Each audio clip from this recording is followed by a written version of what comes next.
Hello and welcome to Dear Comms, the coffee break podcast where we tackle your biggest corporate comms challenges. I'm Imogen. And I'm Amanda. We're here to give you practical, no-nonsense advice so you can focus on the things that will really drive influence, engagement and impact. And welcome to the third in our exploration of storytelling. And I'm going to let you start writing now, sort of. So you've done the prep, you understand the science, and now we're going to actually look at what goes into a story. And I guess, Imogen, this is the part that most people rush to, the straight to once upon a time, if you like, without any of the prep. And that's usually why it falls as flat as it does.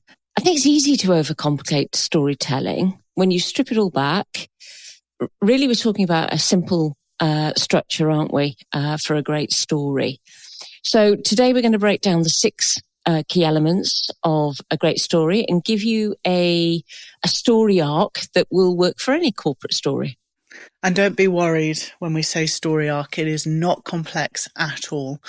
But if we start with the six key elements, and for me, without these six things, you don't actually really have a story.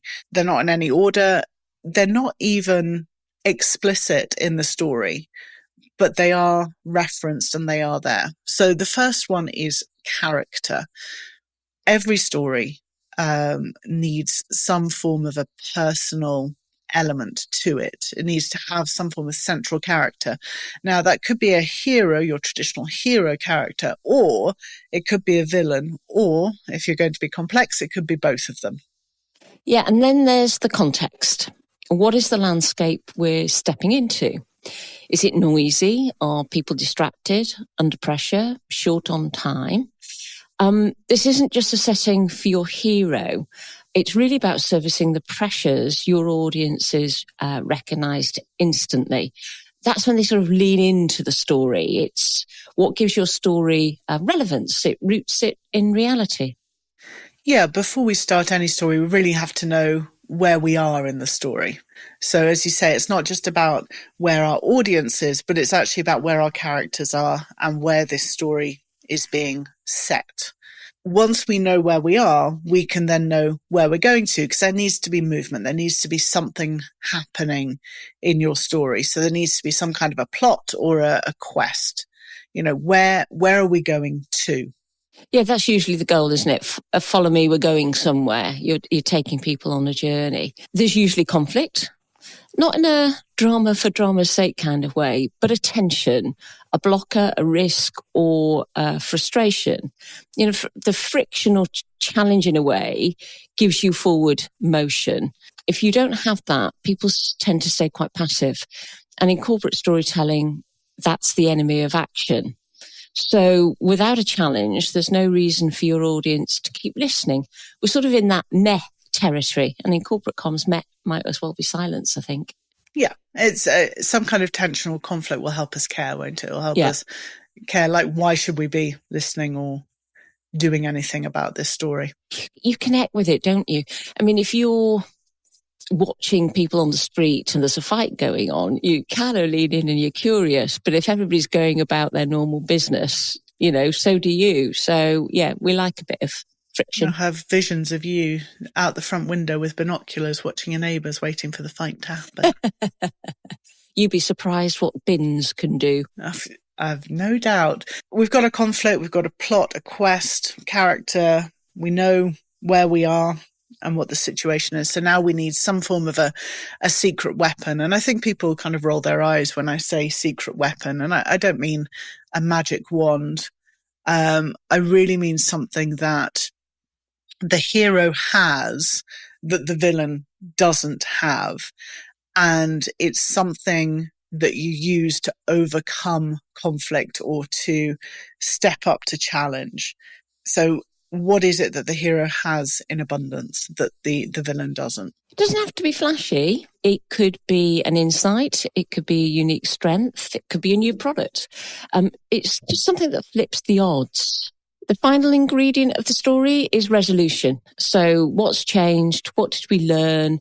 What looks different now? And why should anybody care?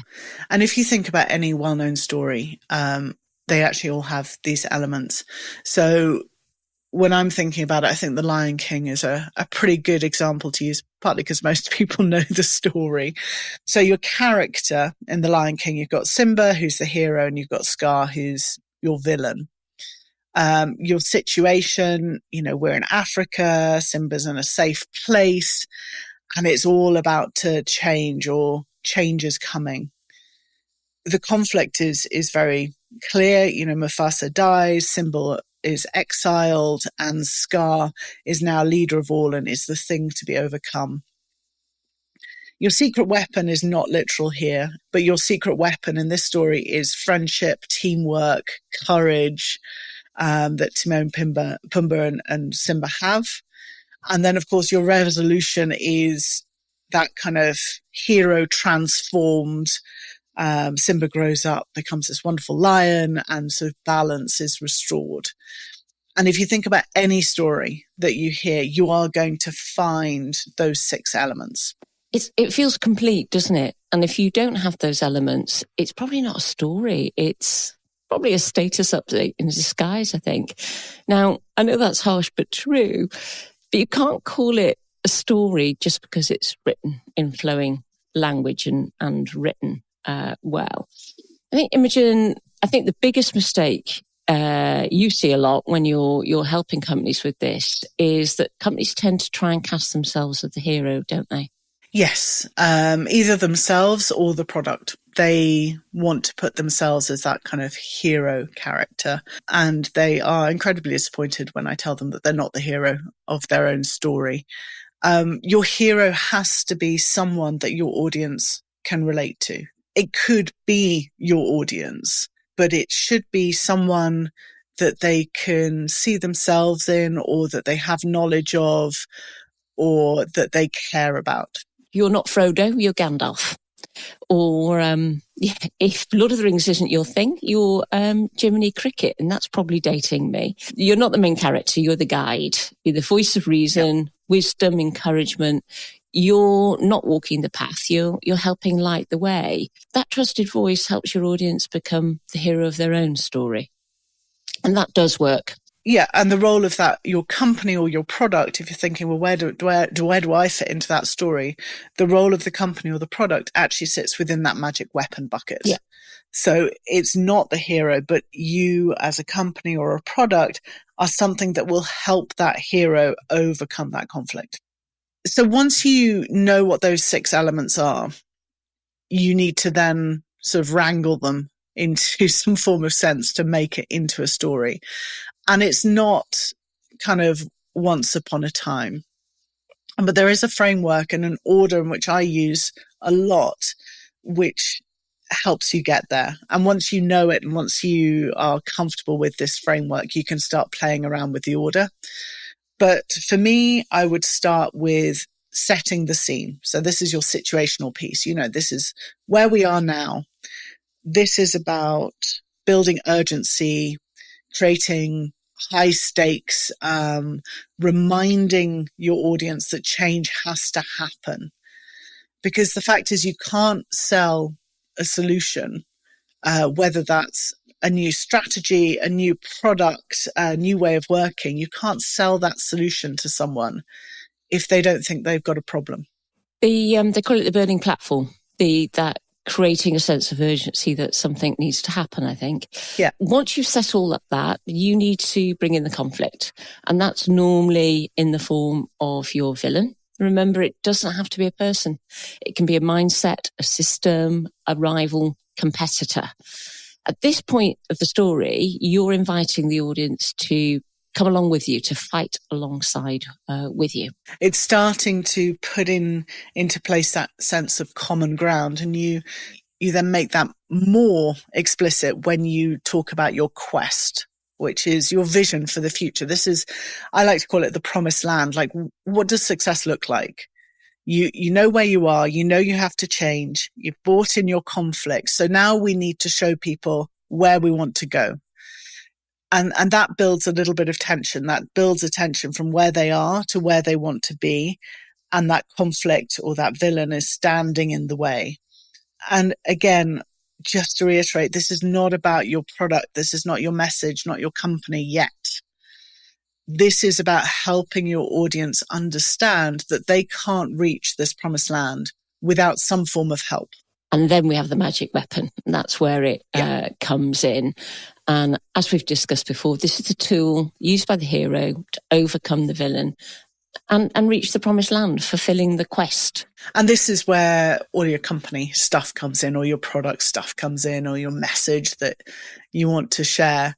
You know, this is about, if we change the way we work to this way, if we take on this new strategy, if you need a new product, here it is, kind of thing. But you can't just say it. And I think this is where there is always a gap on corporate storytelling. Is one, businesses feel that they're the hero of their own story, which they're not. And then secondly, they don't prove to their audience that they can actually help them overcome the villain. So you need to have some form of sort of evidence section, I guess, where you are showing real examples about how the magic weapon, your company, your product, the message, how that actually works. Do you think it's because people have got into that storytelling mode and think they don't need the data and the evidence that backs it up?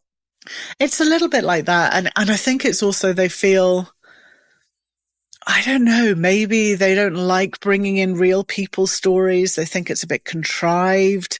They think that the magic weapon speaks for itself, and so therefore why would they need evidence? I think there are lots of things going on there. Yeah. But the fact is you need to be credible. You can't just say this will work, believe me. You have to show. Yeah, you need evidence, don't you? You need proof. And that, that's your stats, your testimonials, could be pilots of something that you've done. I guess that's what makes your magic weapon feel real. Yeah. Now, once you've proved it, you've got to land the ending and you've got to make it matter and bring people with you. So you need a good conclusion to bring about that resolution. Yeah, we need to have that kind of beginning, middle, and end that we spoke about. And when it comes to corporate stories, that end tends to be a call to action. So join us, change with us, believe in this, etc. Yeah. This structure, which we'll add in the show notes, will help you bring that way of writing to any corporate story. So I'm going to give Imogen a little bit of a challenge. We didn't discuss this, but can you give us an example that isn't The Lion King? What? You don't like my Lion King? Well, I love The example. Lion King, but I'm imagining people sitting there listening to this thinking, that's not going to work for me. All right. Thanks That's okay. for that. Okay, so let's take a really boring corporate example, and possibly not boring for the people telling the story. Yeah. But okay, let's look at data management system. We know that companies bring in new data management systems the whole time. And it can be very hard to get people to shift and change their ways of working. So if we were going to put that into some form of corporate story arc, okay, so we start with the setting the scene, the situation. We are living in a world of data chaos, teams struggling to find reliable, consistent data. It takes loads of time, etc. And you kind of build out on where we are. You then need to introduce your villain or your conflict. And in this case, it wouldn't be a person as such, but it would be disconnect. So your enemy, your villain would be inefficiency. You're wasting time, wasting money. It's having an impact on the credibility of the business because no one can find what they need.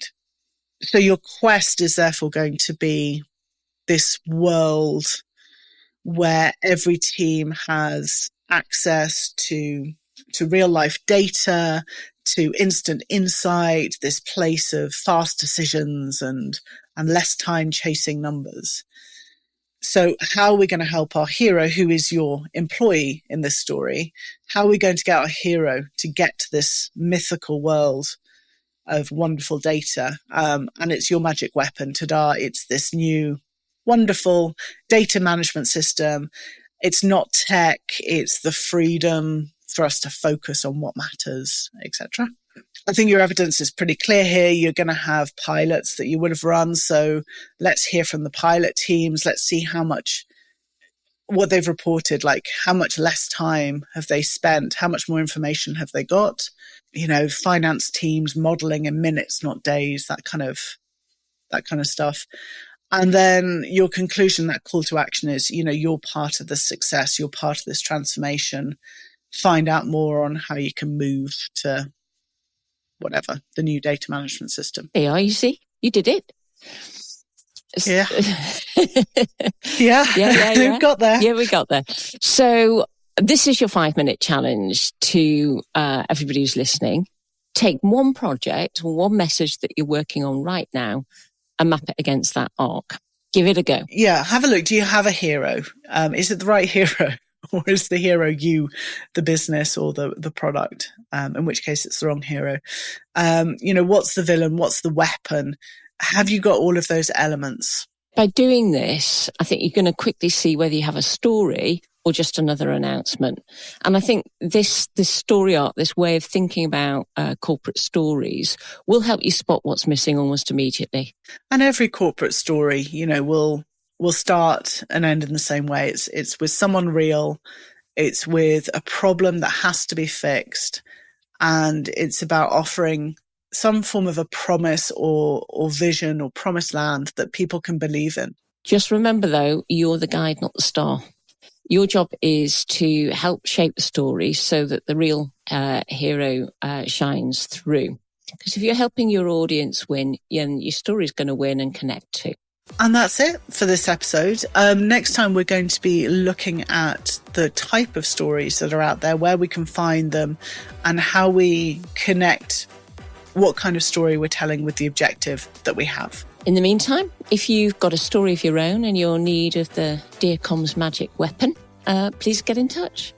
Bye for now.